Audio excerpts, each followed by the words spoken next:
ہم security force میں ہیں، کبھی کبھی 12 گھنٹے ہمیں بوٹ پہن کے رکھنا پڑتا ہے، ٹھیک ہے، تو وضو کرنے کے ساتھ نیت کر لیا کریں، بعد میں مسح کر لیا کریں کہ بوٹوں کے اوپر، کیونکہ بوٹ تو باقاعدہ بند ہوتے ہیں۔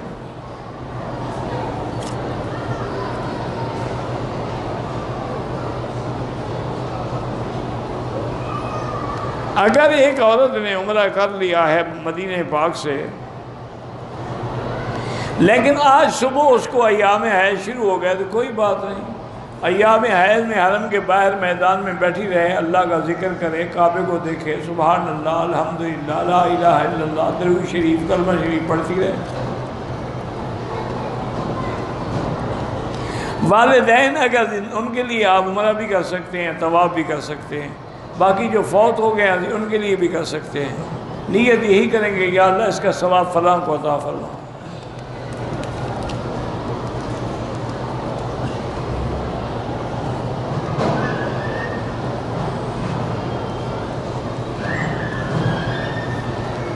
ہم گاڑی میں ڈیوٹی کرتے ہیں، 6 گھنٹے سے زیادہ باہر نہیں نکل سکتے، تو گاڑی میں بیٹھ کے نماز پڑھ لیا کریں۔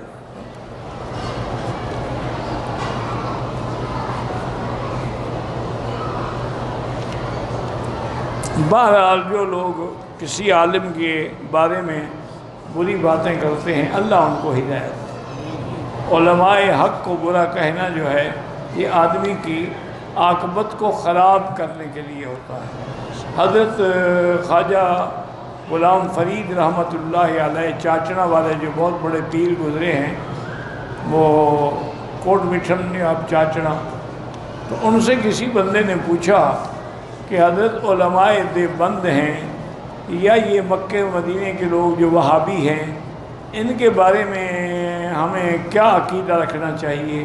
فرمایا ان کے بارے میں اچھا عقیدہ رکھو، حسن ظن رکھو، اگر ان کے بارے میں برا عقیدہ رکھو گے تو خاتمہ خراب ہو جائے۔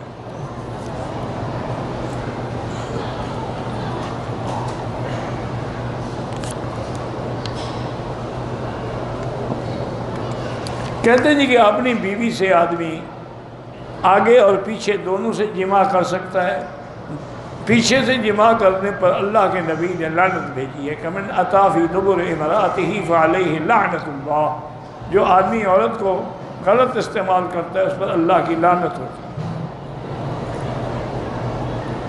اب تمہاری مرضی ہے کہ اپنی بیوی کے باوجود لعنتی بنتے رہو، تو اس کا ہم کیا کر سکتے ہیں؟ اس لیے ہمیشہ اصل مشکل یہ ہے کہ آج کل ہم جس دور سے گزر رہے ہیں نا جی، یہ بڑی فحاشی اور عریانی اور بے حیائی کا دور ہے۔ فلمیں ہیں، اچھا پہلے تو لوگ پھر بھی فلم دیکھنے کے لیے جاتے تھے، اب تو آج ہر آدمی کے ہاتھ میں اور جیب میں موبائل ہے، جب چاہے فلم دیکھ لے، جب چاہے جو چاہے دیکھ لے۔ تو اس وجہ سے یہ ساری بے حیائی پھیل رہی ہے، ورنہ آج سے 10 سال پہلے بھی کوئی مسئلہ نہیں پوچھتا تھا۔ یہ مسائل اب پیدا ہوئے ہیں کیونکہ فلمیں دیکھ دیکھ کے یہ سیکھ رہے ہیں۔ اور کچھ بدبختی یہ ہے کہ شیعہ نے اپنے کتابوں میں بھی لکھا ہے کہ جائز ہے، اور ان کے علاوہ بعد ہمارے یعنی مسلمان شیعہ بھی نہیں، انہوں نے بھی اپنی کتابوں میں لکھ دیا کہ جائز ہے۔ انا للہ و انا الیہ راجعون۔ اللہ تبارک و تعالیٰ سے دعا کریں کہ اللہ ہمیں مسلمانوں کو، ہر کلمے پڑھنے والوں کو، مرد عورت کو گناہوں سے محفوظ رکھے۔